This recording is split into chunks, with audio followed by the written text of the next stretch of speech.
เป็นน้องรอพี่น้องคือว่าเพิ่นนั่นจังไดวะเป็นกระโต้ขึ้นเรือได้เนาะอันนี้เนาะสังเกตรอขึ้นเลยพี่น้อยเนาะโอ้แต่สาวๆนอน2-3ตื่นโอ้มาแต่เช้าๆ2-3ตื่นแล้วนอนฮะแม่นแล้วข้าวเช้ากินแล้วกินแล้วโอ้ยพี่น้องเอ้ยบ่กินบ่ฟันหัวเป็นทีเข็มหอยพี่น้องกดเมื่อได้บ่บอลมาออกพยานเผาโคตร นั่นพี่น้องเนาะน้องอเบยไปกับบ่าวบัวเนาะแต่ว่าบาลาหน่อยกะเอาเครื่องเอาคล้องมาแล้วก็ให้เพิ่นเอาเมื่อก่อนพี่น้องเอ้ยจะได้อยู่รถไปต่อแล้วใส่พี่น้องเบิ่งอ๋อเมื่อยฮะ เขาบ่มีคนใส่ให้ บ่มีคนใส่ให้ เขาบัดเล่ง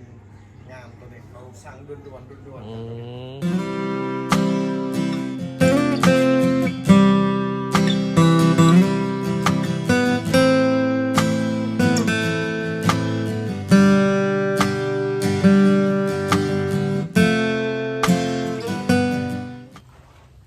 กับสวัสดีพ่อแม่พี่น้องทางฝั่งไทยแล้วก็กราบสบายดีพ่อแม่พี่น้องทางฝั่งลาวเนาะแล้วก็กราบสบายดีพ่อแม่พี่น้องอยู่ต่างประเทศนั่นพี่น้องเอ้ยเนาะยินดีต้อนรับทุกท่านเข้าสู่ช่อง YouTube บาลาน้อยคือเก่านะทุกคนเนาะวันนี้บาลาน้อยหลังจากที่มาจากกันคืนเพื่อนใหม่ของน้องตุ้ยเนาะติดภารกิจพี่น้องเอ้ยฝ่าวมากเพื่อไปหาน้องอาเบยพี่น้องเอ้ยเนาะก็เนื่องจากที่เมื่อวานนี้บาลาน้อยได้เว้าเอาไว้ว่าจะไปหาน้องอาเบยโดยตัวเองเนาะบาลาน้อยกาซีไปหับโดยตัวเองพี่น้องเอ้ยเนาะส่วนการเดินทางกะเฮาบ่ฮู้ว่าน้องอาเบยอยู่ไสเนาะเฮากะจะไปหาทางอันบ่าวบัวบ้านหน้าเนาะก็คือไปสู่บ่าวบัวบ้านหน้านะพี่น้องเอ้ยทางล่างนี่ก็คือเพื่อนน้องอาเบยแล้วพี่น้องไปพี่น้องไปก่อนน้องอาเบยคือสิฮอดแล้วนะปะนี่หลังจากเฮาออกจากเพื่อนของน้องอาเบยพี่น้องเฮาก็ได้มาฮอดเพื่อนบ่าวบัวบ้านหน้าเนาะพี่น้องเนาะนี่ก็คือเพื่อนบ่าวบัวบ้านหน้าพี่น้องเอ้ยเนาะเฮากับได้ทายให้พี่น้องเบิ่งเงินเธอเดียวนี่แหละเพื่อนบ่าวบัวบ้านหน้าก็คือเฮาสิมาสอบถามบ่าวบัวเนาะว่าไปหับอยู่บ่อนใดเฮากับบ่ฮู้เพื่อนเนาะสบายดีเด้อบ่าวบัวสบายดีโดยขออยากถามแนวนี้เด้อบ่าวบัวบัดนี้อันหนทางในการเดินทางไปนี่มันใกล้บ่ได้กับน้องอาเบยอยู่ตอนนี้ฮะประมาณใดบ่ประมาณได้ว่า10 หลักว่ะ10 หลักกว่าน้องตุ้ยกว่าบ้านน้องตุ้ยกว่าบ้านน้องตุ้ยปอดกัประมาณ20 กว่ากิโลผู้จักโดย20 กว่ากิโลเนาะวันนั้นแม่นไปเอาก็ไปน้ำกันว่ามันสิไกลทำไรว่าไปพี่น้องไปอ่านบ่ออกคือกันเฮาก็ยังบ่ฮู้คือกันว่ามันใกล้บ่ได้พี่น้องเอ้ยไปลุยขี่เข้าไปใส่น้ำมันน้ำจากนอกตัวบริษัทพี่น้องคุณการค่อนข้างกับค่อนข้างที่จะใกล้ได้พี่น้องเนาะจากการที่เราสอบถามบ่าวบัวนี่บ่าวบัวว่าใกล้กว่าบ้านน้องตุ้ยถ้าใกล้กว่าบ้านน้องตุ้ยก็แสดงว่าน่าจะประมาณ20 กิโลพี่น้องแต่ว่าค่อนข้าง20 กิโลกันจะประมาณนี้น้องตุ้ยเนาะแต่ผมคือค่อนข้างในเมือง20 กิโลนี่ก็อยากใกล้เติมสำหรับการทางแบบนี้เนาะก็ไปงานมันไปพอได้ไว้อยู่นะครับท่านเอาสิเดินทางต่อพี่น้องตอนนี้ก็ผ่านมาแล้ว2 หมู่บ้านเนาะพี่น้องผ่านมาแล้ว2 หมู่บ้านพี่น้องครับรถมาขับเอาไว้พี่น้องขับซาๆจากอันตรายเนาะทางก็จะเป็นทางโค้งพี่น้องที่จังหวัดโค้งมีแต่ป่ามีแต่เขาเนาะทางจะไปนะทางที่เราเบิ่งขึ้นน้ำวัดขึ้นก้อนเนี่ยเราเรื่องของทางใกล้เนาะขับรถจากขอนเลยจะลำบากแต่ว่าอยากให้ FC เห็นในการเดินทางก็เลยสุดท้ายเป็นต้อนให้เบิ่งไปกันต่อพี่น้องมาหอดแม่น้ำพี่น้องเอ้ยครัวอาจจะเป็นครัวจมเนาะน้ำใสขนาดตัวอันนี้เป็นหมู่บ้านที่3พี่น้องบ่บัวเหมือนกันอยู่น้ำลักได้พี่น้องเห็นอยู่ในแหวนครับบ่บัวอยู่น้ำลักต้องการจัดแรงก่อนเพื่อนเนาะค่อนข้างที่จะสันๆเส้นๆเด้อพี่น้องก่อนขับรถเนาะตอนนี้เราเดินทางมากน่าจะประมาณ6 ถึง 7 กิโลเนาะพี่น้องเนาะแต่ยังบ่ทันครึ่งเทื่อได้พี่น้องก็จะไกลเลย งานเครื่องเนาะเราก็สิได้เดินทางต่อหลักกสิถ่ายเป็นวักให้พี่น้องเบิ่งอึ๊บปั๊บปัดโทษลุ้มไปหน่อยตกลุ้มบ่เป็นลุ้มรักได้ลุ้มหัวซักพี่น้องชอบผมรถไทยเปิดกำลังเอาคืนไปต่อพี่น้องไปพี่น้องเขาขี่รถใกล้บริษัทฐานเนาะมีบริษัทฐานเอาเลยน่าจะเป็นบริษัทฐานกวาแมนพี่น้องบรรยากาศดีพี่น้องเลยเนาะตามที่พี่น้องเห็นเต็มไปด้วยทุ่งหน้าแล้วก็เป็นทุ่งไห่อันนี้เป็นทุ่งไห่ที่พี่น้องก็เป็นทุ่งหน้าได้เพราะว่าเป็นปลูกในไห่เนาะไปลุยต่อพี่น้องตอนนี้ก็เข้าเดินทางมาน่าจะประมาณ10 กว่ากิโลแล้วเนาะพี่น้องเนาะน่าจะบ่ฮึ่งกับสิได้ฮอดน้องกระเบยแล้วพี่น้องเอ้ยเนาะน่าจะบ่ฮึ่งกับสิได้เห็นน้องกระเบยแล้วแต่ตอนนี้บ่บัวเพิ่นบ่เห็นอีกแล้วพี่น้องเอ้ยจักบ่บัวเพิ่นฮอดไซส์แหละแล้วเฮาย่างก่อนเลยเฮาบ่ฮู้จักทางแต่ว่าสิถามไปเรื่อยๆเนาะบ่บัวเพิ่นยังบ่มายังบ่เห็นพี่น้องโอ้ยทางหน้าควัดกลุ่มพี่น้องรถใหญ่แล่นก่อน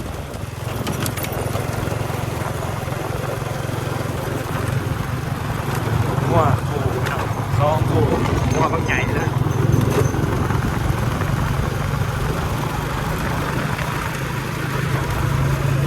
ถ่ายธรรมศาสตร์พี่น้องเบิกในการเดินทางของเราในเดือนนี้เนาะครับเนาะ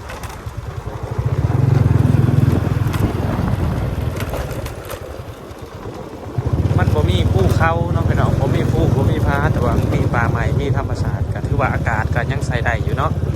อากาศดีดิวมีทุ่งเขาทุ่งหน้าเลย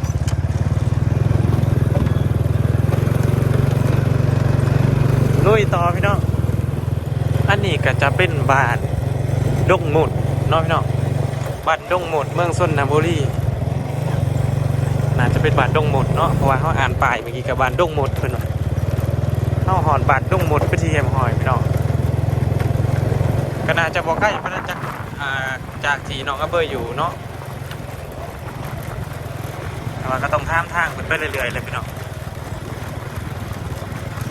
แต่ว่าตอนนี้เขายังแลนทางเส้นเดียวอยู่เนาะเพราะว่ามันบ่มีทางแหวถ้ามีทางแหวเขาก็จะได้ทามชาวบ้านแถวนี้เบิ่งไปเรื่อยๆพี่น้อง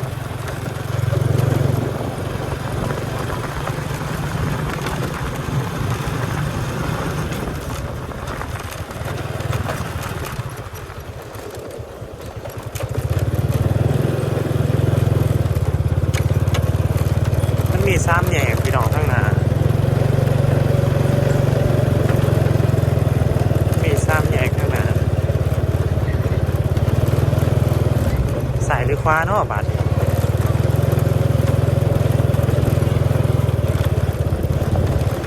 คือเขาว่าขวาหลายสายดีพี่น้องแต่ว่าเขาสิไปทางหลายเนาะเขาสิไปทางขวา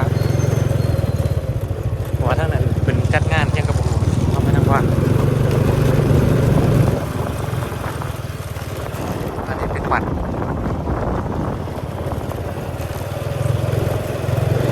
ซีเมนต์ทั้งนี้แหละเนาะลุยต่อพี่น้อง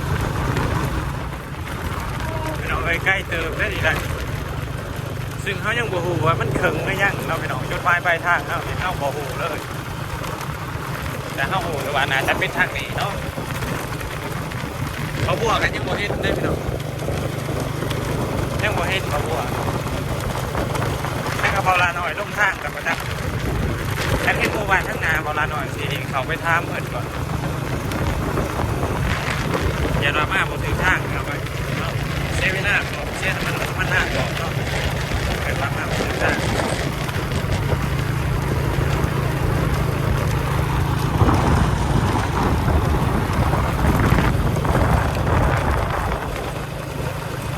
บ้านถนนไส้เวลาหน่อยเคยมากรถอะไรไม่ต้องเลยเนาะ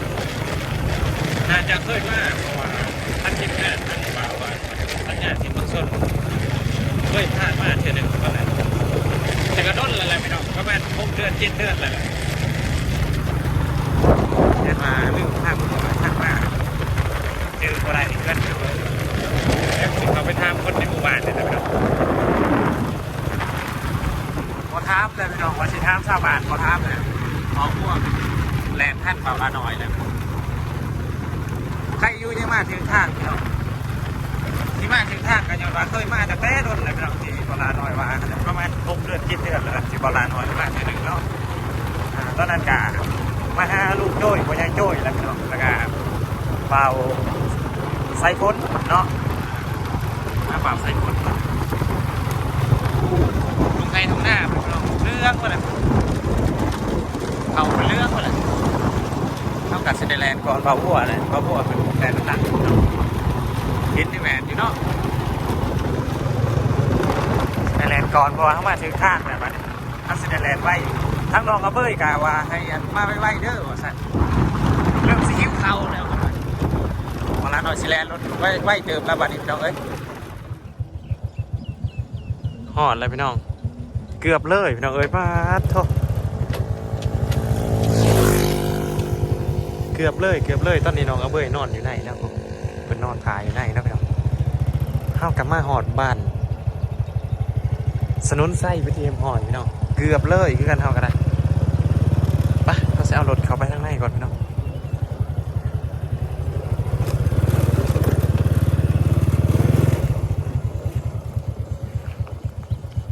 เกือบเลยปะจอดรถไปนอกกันได้เนาะแล้วจะเข้าไปใน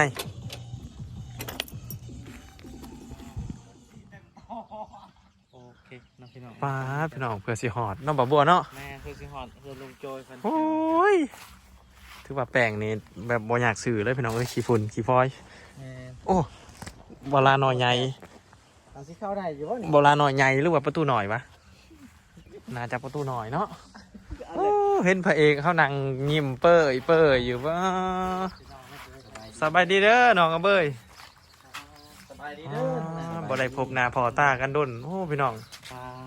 เด้อพี่น้องรอเนาะ คือว่าเพิ่นนั่น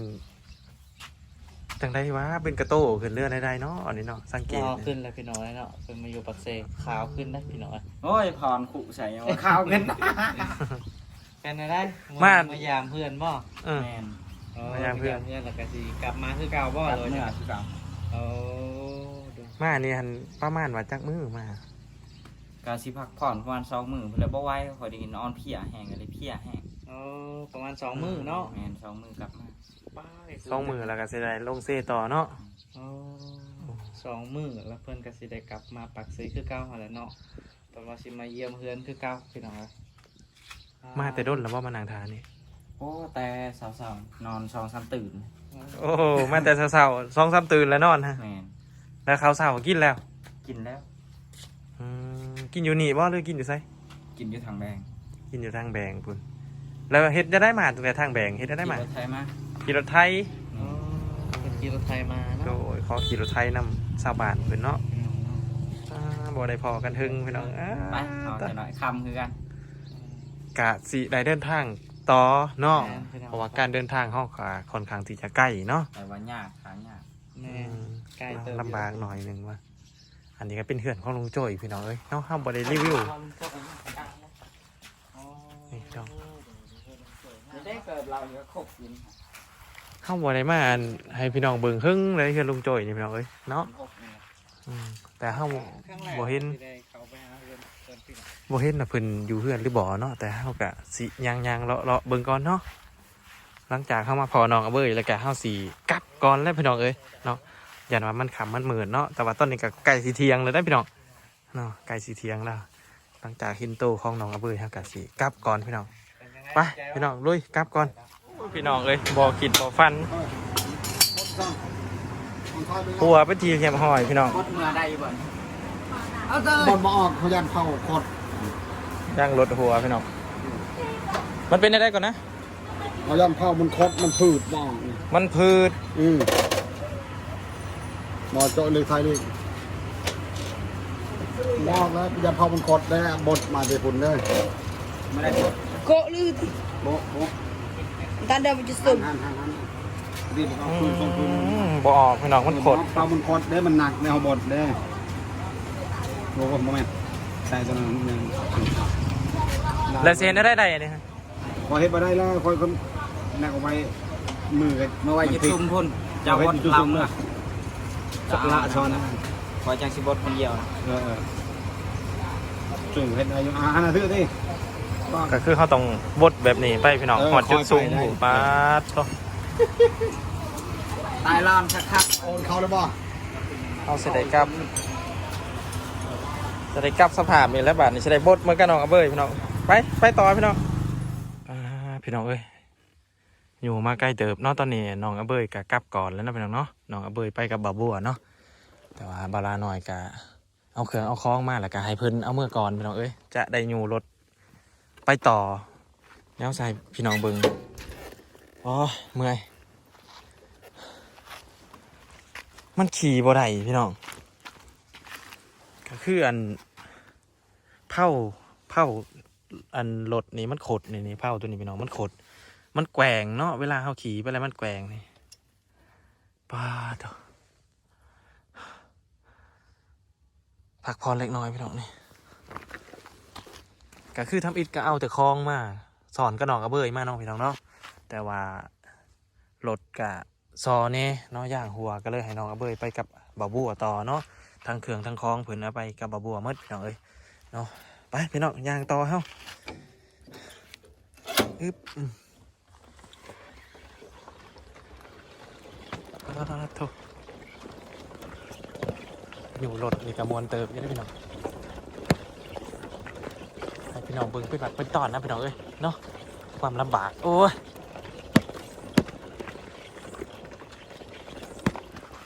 นี่พี่น้องเขาอยู่มาแต่ป้อนถ่ายแต่ทางออกผมเนาะคือพี่น้องเห็นนั่นแหละมันขี่บ่ได้มันแกว่งเนาะพี่น้องเนาะแล้วสิอยู่ไปหอดไก่แล้วก็สิอีบอยู่ต่อพี่น้องเอ้ยพอถ่ายน้ำอยู่น้ำในลำบากก็ยังใกล้เติบพี่น้องแล้วสิถ่ายให้พี่น้องเบิ่งหอนหานเนาะโอ้ยพี่น้องเอ้ยบ่ใต้แล้วมันนี่หอดพิธีเห็บหอยบ่ใต้แล้วทั้งจูงทั้งขี่พี่น้องเอ้ยเนาะว่าสิจูงมาแต่ว่าโอ้ยเมื่อยแห้งพี่น้องกะเลยสตาร์ทรถแล้วกะทั้งจูงทั้งบิดไปพร้อมเนาะบริโยไข่แหน่แต่ว่าบริโยร้ายพี่น้องก็คือว่าทั้งสตาร์ทรถแล้วก็บิดไปน้ำแล้วก็โยไปน้ำเนาะแต่ถ้าให้ขี่นี่ล่มพี่น้องขี่มาบ่ได้ล่มแท้ๆไปต่อพี่น้องใกล้จะหอนหานแล้วเนาะจักสิจับจังไดพี่น้องเลยจับสีกระไดเนาะเท่ากับสีทั้งจูงทั้งจูงทั้งโยได้พี่น้องเนาะ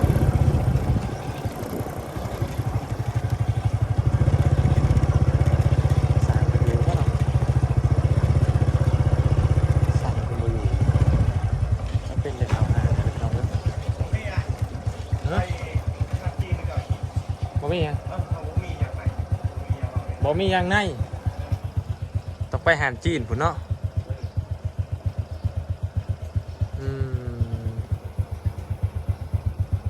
เขาจะได้ไปหานจีนพุ่นแล้วจอดอยู่นี่ก่อนสิ ใช้สัญญา สัญญาอยู่พูนอยู่เพื่อนไอ้แก้วพูนว่าเข็นมาตั้งแต่พูนอะทั้งเข็นทั้งเงินสตาร์ทมาเลยพี่น้องบ่มีใส่พี่น้องเขาก็จำเป็นต้องไปสื่ออยู่หุ่นมาพี่เนาะแล้วถ้าสื่ออยู่หุ่นมาพี่นั่น บ่มีคน ฮะ เขาบ่มีคนใส่ให้ บ่มีคนใส่ให้ เขาบัดเล่งงามตัวนี้เขาสั่งด่วนๆสองคน จำเป็นแล้วพี่น้องเลยต้องไปพุ่นต่อเนาะลุยพี่น้องลุยพี่น้องเอ้ยเผื่อสิหอดในที่สุดก็หอดมือสางละสิให้สางเป็นเบิ้งให้ก่อน มันโง่แล้วมันโง่มันก็เซ็ตเลยนะเขาประกาศตีปนั่นดอกว่าหยอดไก่เจ้าหยอดไก่แหละดี นี่พี่น้อง มอนั่นก็ตีไฟเดียวบนสลาด5-2 ตีท็อปทอยเล่นตัวสลาดแล้วมันได้ปุ๊บ3-4 ดอกแล้วทั้งตีก็ได้มัน แล้วสิเบิ้งว่าเท่าไรพี่น้องในการเพ่งรถของเขาในเถื่อนนี้เนาะป้าจูงมาไกลเลยเราหอดตลาดจุดไหนพี่น้องเอ้ยโอ้ยเมื่อย ออกแล้วนี่ย่านน็อตท่อไปหักคาอีกเพิ่งเขาบริมาย่าน เฮ็ดตัวได้ก่อนอันนี้ฮะเบิ้งสิทามสางใหม่ อันนี้มันตัวได้มันบ่ออกสาง นี่ฟ้าครัวเบรกนี่มันล็อกไปแล้วมันล็อกกับแกนล้อนี่ มันหลอกกับแก้น แมนนี่ แล้วมันบ่ออก มันบ่ออกมันต้องเสียงตัวนี้ก็ได้เสียงอีก ตัวนี้ก็ได้เสียงอีกนี่แกนเละแกนเบรกนี่ก็ได้เสียงอีกคันออกเนี่ยมันมูลบ่ออกเนี่ยมันมีชิดขาดต้องได้เปลี่ยนใหม่อีกก็บ่เปลี่ยนก็จอดติดก็สิบ่งามบ่ได้สภาพเดิมๆรถเพราะว่ามันสิล็อกแบบนี้น่ะเขาทอดมาเขาต้องใช้ลีนใส่กระแลตมันแล้วก็เฮาโตนน้ำดุๆแล้วมันสิล็อกเลยเป็นสนิมขึ้นสนิมมาล็อก แล้วตอนนี้มันหลอกแล้ว แม่น ก็คือต้องแล้วสร้างมีวิธีแบบได้เฮ็ดแบบได้นี่ฮะ เฮ็ดไปมันได้อยู่แต่ว่าซ่าซองมันก็ต้องมีแนวเสียหาย ต้องลูกค้าว่าแนวใดลองเสียงว่าแนวใดก็แนวก็ได้อยู่เพราะว่าเฮ็ดให้มันเฮ็ดออกมาแล้วทอนมันบ่ออกแล้วบัดนี้มันขาดแล้วสิให้สร้างรับผิดชอบเนี่ยจักสิว่าแนวใดสร้างก็จักยอมแหละอีกอย่างราคาซ้ำนี้มันบ่จะคุ้มค่านะสร้างก็จักยอมแล้วมันออกแบบนี้ ก็มีตั้งแต่เอาโทอันนี้ออกเอาโทออก ทอนี่ออกตอกตัวนี้ก็เสียงถ้ามันแบนได้เจียเขาคันเจียบ่ได้ก็ได้เปลี่ยนแกน แก้นนี่คอยว่า ถ้า สิเป ว่า ลี่ยนอ มัน ยู่ อ แล้ว อกมาได้เนี่ยบ่ยากสนิมที่มันล็อกเนี่ยเฮาได้ขัดมีเครื่องขัดเด้ อืม ขัดออกแล้วก็ใส่กระแลตอิหยังก็คือเก่าแต่มันยากกว่านี้อีก แล้วก้าวว่า หลยยากนะเนี่ย ก้าวว่าหึงบ่ เพิ่งแน่ ได้บ่ชั่วโมง ก็ประมาณบ่ได้นั่นแหละถ้ามันบ่ซอคันจุนี้บ่หัก อ่า ให้คำตอบว่ามันนั่นเวลาเท่านั้นเท่านี้คำตอบยากของนี่มันยาก แล้วมูลค่าในการนั้นแป้งเธอนี่ลายบ่ได้ขึ้นป่ะถ้าเกิดมันสอที่สุด เปลี่ยนหลายอย่างอะนะ สอบแบบนี้ป่ะ แม่น พร้อมถึงเปลี่ยนนี่ประมาณหลักแสนไปเลย หลักแสน พร้อมอย่างนี่เปลี่ยนเป็นตัวนี้สิเปลี่ยนใหม่บ่ได้เปลี่ยนแต่อย่างใน เปลี่ยนแต่อย่างใน แล้วแต่ได้ให้ลูกค้าตัดสินใจได้อะไรว่าร วมทั้งมงทั้งหมางยังประมาณแสน คันว่าเฮ็ดโหลดอะไรก็ไปบ่ได้ก็มอบให้สร้างแล้วเฮ็ดอันใดก็เฮ็ดโหลด เอาแล้วถ้าเกิดว่าอันนี้มันเสียงแมันบ่จะว่าอันนี้มันเสียงถ้าเปลี่ยนทั้งอันนี้ได้ซะ ตัวนี้บ่ได้เปลี่ยนนักตัวนี้ บ่ได้เปลี่ยนเนาะ แม่น มีตั้งแต่มี เสียงตัวนี้ ตัวได้เสียง นี่อย่ามันขาด เวลาเขาหันออกมาได้ หรือว่าเบรกเนี่ยไม่ได้เปลี่ยนเนาะ อืม มันเข่งบ่ได้ทอยบ่ได้ตัวนี้ อืม แต่ว่ามันก็บ่แพงเนาะตัวนี้คันเขาเปลี่ยนใหม่กับเทอนาเขาได้เปลี่ยนก็ประมาณ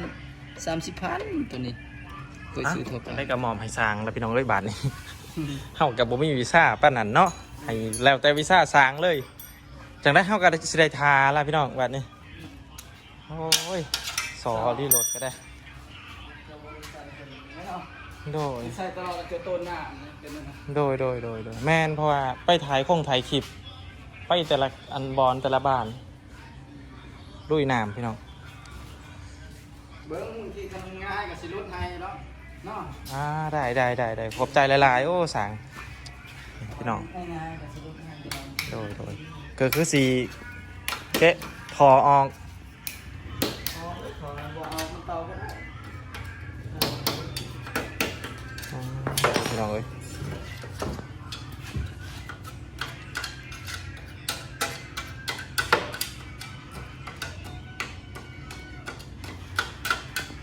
ลุยอันนี้แต่ว่าต้มนี่ ลุยน้ำลุยขี้ต้มแบบไปบ้านหันบ้านนี่แล้วมันก็เลยได้ลุยแน่ฮะนะจะได้กับฝากสางในเด้อโอ้พี่น้องเลยเนาะก็ลำบากเติบมูลค่าในการซ่อมรถในเทอนี้กะได้จังหวะการสรุปน้ำลังเนาะ